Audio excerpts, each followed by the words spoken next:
বন্ধু আমার এত টাকা পয়সা কি করুম ভাবতাছি, একটা লঞ্চ কিনুম, আবার ফ্রি করে দেবো, মানুষ যাতায়াত করবো, তো আমার দোয়া করবো। আমার বাপের এত টাকা পয়সা বন্ধু, কি যে করি কোন জায়গায় কিনে জায়গা পাই না। চিন্তা ভাবনা করতে একটা বিমান কিনু, বিমান কিনা তোকে সবাই লিয়ে বিমান করে ঘুরু। আর হাত করতে ভালো লাগে না বুঝছো তোর বেটা।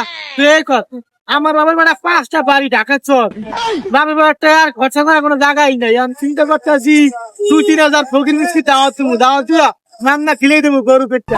বন্ধু এটা বইয়ে তো আছে, খিদাও লাগছে, লগে তো কোনো টাকা নেই, তোরা বুঝাস না। আমি তো 20-30 টাকা নিয়ে বাইরে না, বুঝছ না, আমার তো সব চেক থাকে, লাখ লাখ টাকার হিসাব ওই সব ইয়াতে।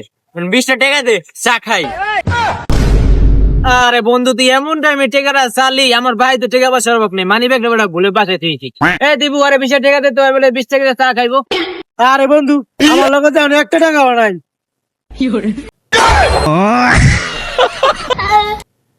হ্যাঁ তুমি বিমান কিনা আমার লে গড়বা, লাগে 20 টাকা নাই।